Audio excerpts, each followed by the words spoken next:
All set. Good afternoon, everybody, and welcome to Scioto Southland Community Center.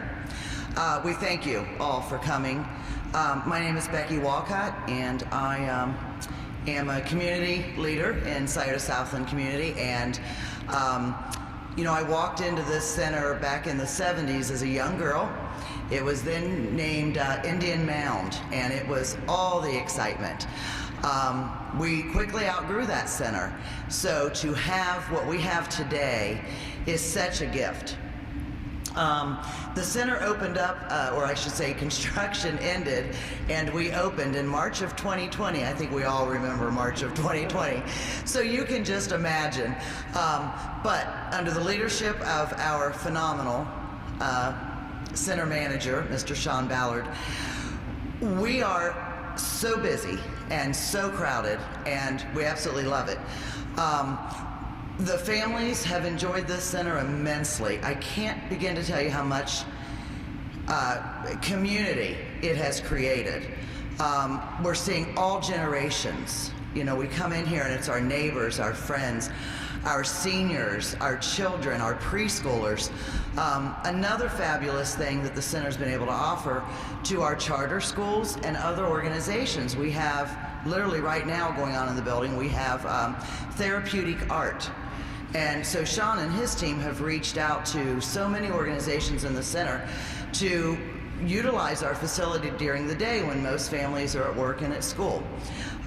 So just again, I can't brag enough about our center and the staff. They're just phenomenal. And you know, all of this is, you know, comes along, it allows us to continue our traditions.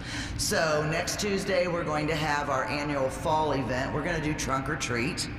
Last year, coming out of the pandemic, we had over 200, close to 230 children. We played music in the parking lot, turned the lights on, danced, passed out candy. We had a ball. We always have our annual Easter egg hunt. That is the Saturday before Easter Sunday. And then, of course, every year we do our Winter Fest, which just brings the holiday joy to all the children and the families. So to have this magnificent center, this is our first year to really be able to fully enjoy all of those events that have been a long-time tradition in Scioto Southland. So what I want to say today is all of this is possible because city residents voted for a bond package. And we're a huge growing area. We are 25 square miles far south Columbus is. We have so many homes coming soon. By the end of 24, we will be home to 6 affordable housing complexes. So many more families coming, and to have this center to welcome them it's just a real blessing. So again, I just want to say this all comes from voting to pass these bond issues. And so with this one on the ballot, I'll tell you, my votes are an easy yes. So thank you all. I do want to introduce, we have, obviously this afternoon, we have our council president, Mr. Shannon Hardin.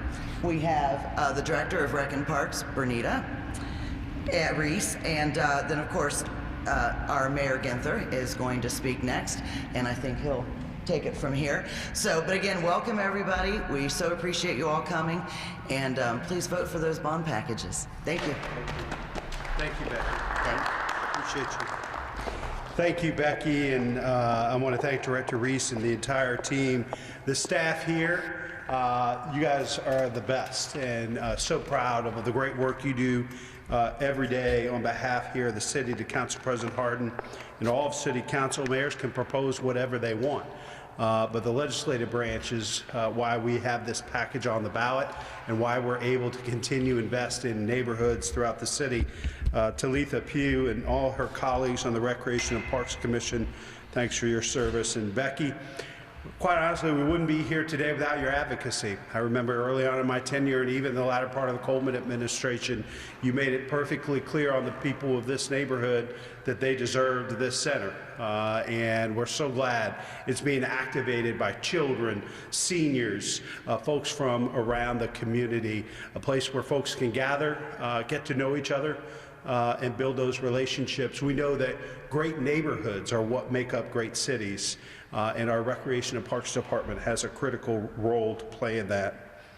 Scioto Southland is a dynamic destination, and it is because of the hard work of our residents and the support we've received from previous voter-approved bonds, as Becky mentioned. Our parks and community centers remain a top priority for our city. They're central to who we are and who we aspire to be. They serve as anchors in our neighborhoods, outlets for engagement and enrichment, and particularly coming out of a global pandemic and all that we've endured in the last couple of years, a chance for us to be together, to recreate, to get to know each other, and support and celebrate each other. They host activities and traditions. I don't know, Cece and Noah might be heading down to this trunk or treat here if it's one of the best in the city, and over 200 kids, that's fantastic for an exceptional quality of life. They're home to vibrant green spaces and natural amenities that promote health, well-being, and longevity. And they offer accessibility. Affordable opportunities for children, families, and seniors to unlock their talents and live life to the fullest on a pickleball court or in an art studio or out on the dance floor. It's essential that we continue to grow and strengthen our incredible park system so that everyone in our community can enjoy the broad range of benefits and experiences they provide. Our plans for the future take into account our opportunities and challenges as a rapidly growing, thriving, diverse metropolitan community. But they also take into account the improvements and renovations needed to maintain the park system that we already have, ensuring the highest quality facility spaces, experiences for all who utilize our parks, playgrounds, and our community centers. That's why the $1.5 billion bond package on the ballot this fall is so important. Voter-approved bonds enable us to borrow money for significant capital improvements at a lower interest rate, saving our residents millions of dollars while allowing the city to invest even more in our neighborhoods while creating jobs and putting people to work. Issues 14 to 18 represent a range of strategic investments in neighborhood infrastructure and services. Issue 15 is specifically for our parks and community centers, with $200 million in dedicated funding. It encompasses what we need in order to preserve our past and seize the possibilities of the future, and it does so without raising your taxes. Here's how we envision allocating the $200 million. Roughly half will go toward planned renovations and replacements.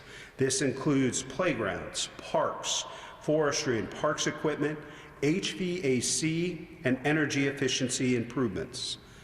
$48 million will go to new greenway and park development, like our recreation trails and waterways. $14 million will support acquisitions for future parklands, including for connectivity and conservation purposes. We're going to grow dramatically in the next 10 to 20 years, and we want to make sure that we preserve green space, bikeways, waterways, and trails for the future. $14 million will be dedicated to smaller scale upgrades to rental venues and athletic fields. Another $10 million will be allocated for similar spaces, but for larger improvements. $8 million will be reserved for emergency and unscheduled replacement projects. And $6 million will go to unanticipated, time-sensitive, high-priority projects throughout the community. Again, it's worth noting that because of the city's impeccable track record and solid financial footing, we have a AAA bond rating from all three rating agencies, one of the few big cities in America to enjoy that. We're able to do all this without increasing property taxes or imposing new taxes of any kind. It's why I'm so excited about this bond package, the impact it's going to make in our neighbors' lives, and the impact we're going to have in our neighborhoods. We see and hear every day tangible examples of why these investments are so important to our residents, similar to what Becky shared here today. But we also must be purposeful and intentional in our work to build a Columbus that is inclusive for everyone.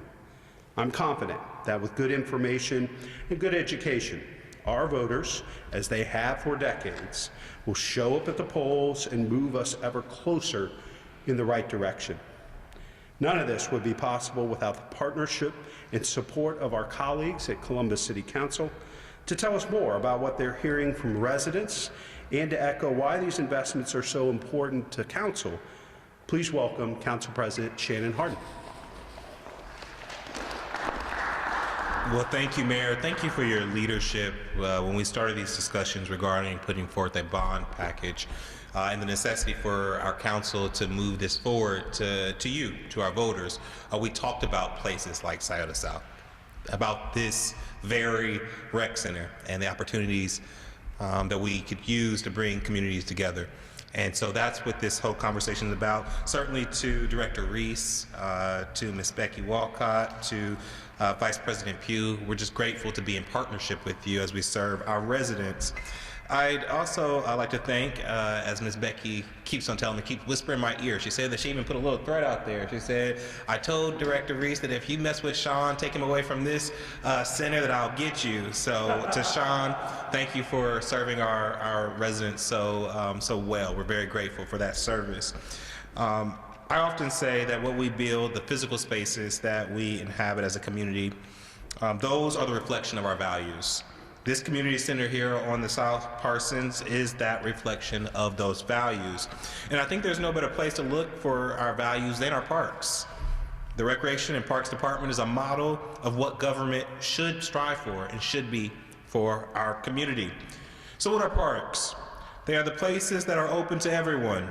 Whether you are rich or poor, white or black, young or old, you are welcome in Columbus's parks and recreation centers. They are for you. No one has to pay to enjoy a public park. There is no admissions fee. There are no fee. They are free. Everyone is welcome here. Their parks are publicly owned, which means you own them. And part of why we're coming back to the public to help us keep them in good standing and make sure that we have more for more folks. Parks are for the community, free for the community and owned by the community. A city that stays the same is a city that falls behind. That's why we need to continue investing in our public spaces via Issue 15. The $200 million in this issue will not only upkeep what we have today, but also help us to create new spaces that are accessible to everyone. Columbus has so much opportunity ahead of us. With efforts like Link Us Initiative, helping to improve our transit system, and Rapid 5, helping to knit together all of our waterways into a single comprehensive greenway system, this is a watershed moment for us. Now is the time to be bold in our vision, to be bold in our actions. So I'm proud to join with Ms. Becky, with the mayor, with Director Reese, with Letha Pugh and the commission to support Issue 15 and to support our parks and to make sure that we are making the investments as a community that will continue to move us forward. So we're asking for that support from you as well. With that, I'd like to bring up one of my favorite directors, and thank you so much for having us, Director Reese.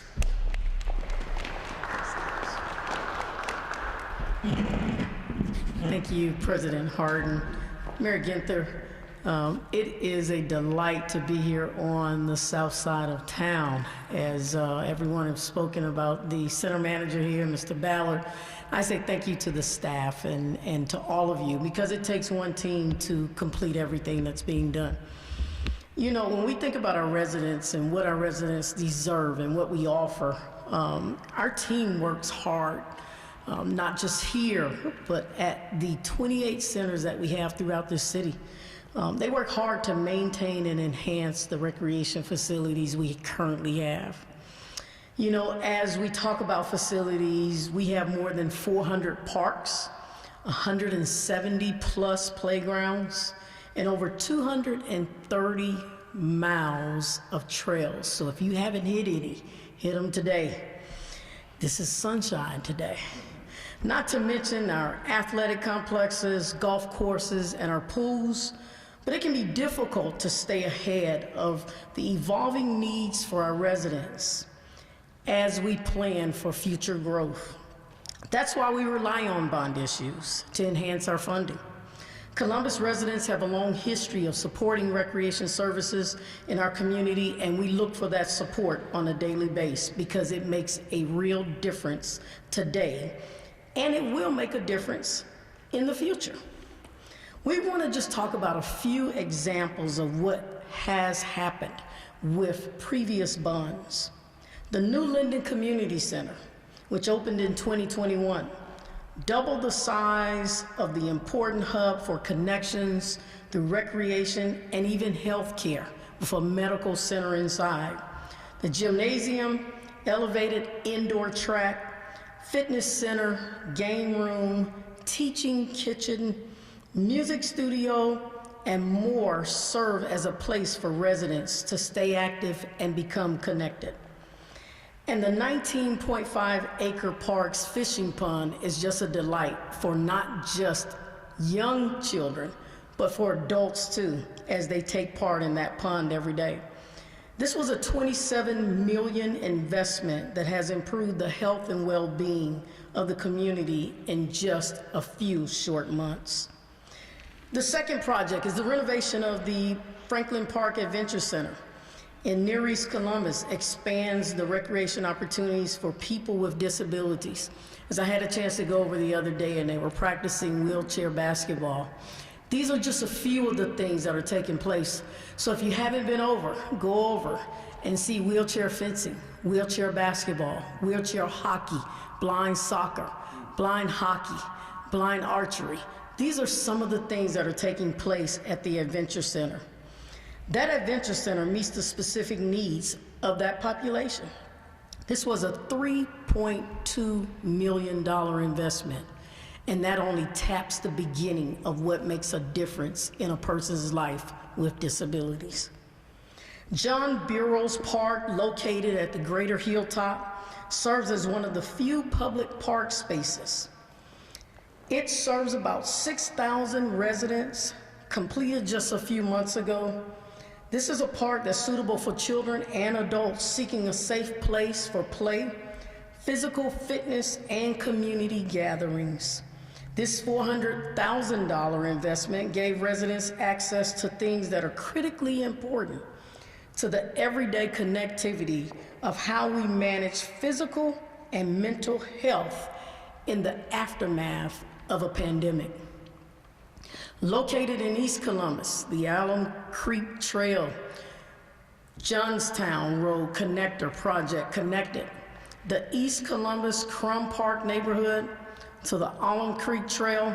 The construction of the trail and the bike lanes, along with the bridge and safety improvements, puts over 4,000 residents within a 10-minute walk of the connector.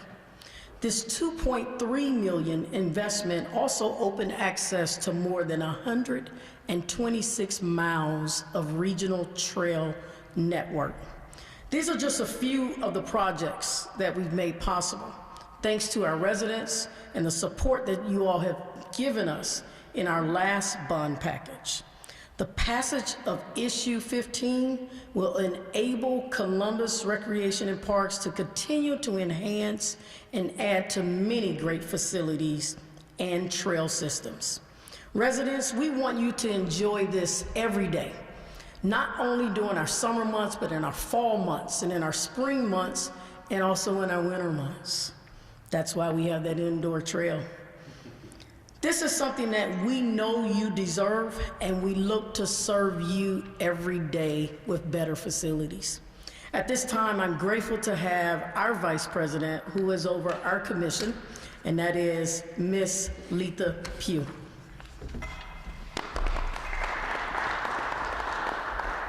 Thank you, Director Reese. As a mother, a small business owner, and a longtime Columbus resident, I see the value of recreation and parks to our community. So much so, and with all the free time that I have, I now serve on the Columbus Recreation and Parks Commission as Vice President. Parks and recreation services improve our quality of life. When a city offers robust recreational programming, works to conserve the environment, hosts community events, and supports its most vulnerable residents, everyone benefits. Residents' physical and mental health is improved. Environmental stressors are reduced, and we have more pride in our community. Many people in our community rely on Columbus and recreation and parks. The department offers a safe place for children to spend their summer. Job readiness programs prepare our youth for a successful future. Sports leagues and fitness centers create a sense of community and help residents stay active and healthy. Food programs support families who need a little assistance. For residents to enjoy these critical supports, the hundreds upon hundreds of parks and facilities the department is responsible for must be kept in good working condition and continue to evolve as the needs of our residents change and our city grows. And as a commissioner, I see firsthand how the department strategically uses its funding to prioritize projects and realize the biggest impact with the funds available. Yet the funding available to the department is limited. That's why the community support is critical. While the department has many great things on the horizon, Issue 15 will enhance those efforts. Columbus residents will benefit from the investments for years to come. An investment in our city is an investment in our quality of life. When you vote on November 8th, and I encourage everyone to pay extra attention to Issue 15, make your voice heard. The community is depending on it. Thank you. Thank you, Letha. Thanks for your service and leadership on the commission and for your advocacy on behalf of our parks, our team, our staff, our centers. You know, we're grateful for the support that the community and voters have provided to recreation and parks and other parts of bond packages, as I said, for decades. But we're not entitled to it. We have to earn it. And part of these events is reporting out what we're going to use these resources for and telling the story about how we've invested previous bond issues that have been passed by the public. We want our residents to show up and make their voices heard. I believe strongly your vote is your voice, and we believe every voice should be heard. We're encouraging people to show up and vote Tuesday, November 8th, but early voting is underway right now at the Franklin County Board of Elections on Morse Road, so you can show up this afternoon, this evening, or tomorrow morning and vote early. Be sure to visit their website for a complete list of upcoming dates and deadlines and to confirm your polling location if you're going to vote in your neighborhood on Election Day. I firmly believe the next 10 to 15 years will be among the most consequential in our city's history. What we do now will determine our trajectory for decades to come. This bond package makes possible the investments we need to realize our full potential as a community. By casting your vote in this election, we'll help to realize our potential more fully together. Be happy to take any questions from the press about today's topic, and I'll stick around in case you want to ask me about anything else under the sun, but want to respect our other speakers' times and commitment this afternoon. Any questions about issue 15 or the bond package for me or any of the other speakers? Yeah, real quick. A big topic of conversation recently has been engaging our youth in productive programs. So how will voting yes on this help to achieve that mission that we've been talking about so much? Well, one of the things I think the council president and I are most proud of, one of the biggest places we've invested with our rescue plan dollars has been in youth programming, youth employment, youth services. So really using our recreation and parks team as well as other neighborhood organizations throughout the community to engage our young people to make sure that they are involved with constructive activities, building meaningful relationships with caring, trusted adults. And we do think it's part of our overall neighborhood health and safety plan. We think we can build a safer city with prevention, intervention, and then ultimately enforcement if necessary. And it's one of the reasons our intervention teams have been so successful. They're based out of Recreation and Parks, work with Director Reese. So the bond package is more about centers, bikeways, trails, capital improvements. Our general fund budget helps to fund the programming and services, the people side of the house. So this issue will help update, renovate, improve our existing offerings in the recreation and park space, but also help to invest and build for the future. The programming and services that we think are so critical are funded with our operating budget and come primarily from the general fund. Director, you want to offer anything else on that? It makes it more appealing though for the kids to want to come here, right? Thank you, Mayor. You are correct. One of the things that we have done, and that is we wanted to make sure, there's resources that we want to provide to our teens, and not just our teens, but our young adults as well. And so year-round jobs, those are funds that have been additional funds added to our department, and that is that we're able to keep our youth busy, not just doing our summer months on jobs, but this is year-round. Some of our programming, we've reached harder into our teen programming, more into our middle school programming. So these are areas where we know there is a need. We want to make sure that we're meeting that need as much as possible. So we're asking parents, bring them out. This Saturday, we have a city leaders program. There's room for more, and that's that middle school age group. And so we are providing programs. These are free programs that we're providing. We're just asking the young people to join us. That's all. Any other questions? Just that we all know that these communal spaces, recreation and park centers, our parks, our trails, these are safe spaces. This is where your grandma is. It's where your cousins are. And so we know by investing in them, we create safe spaces where we can come together.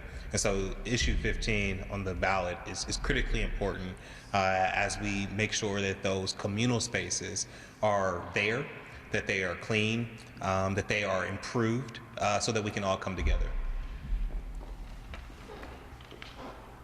Any other questions from the press? We'll stick around for a few minutes if you guys want to ask about anything else that's on your mind. But thanks for being here. Becky, thank you.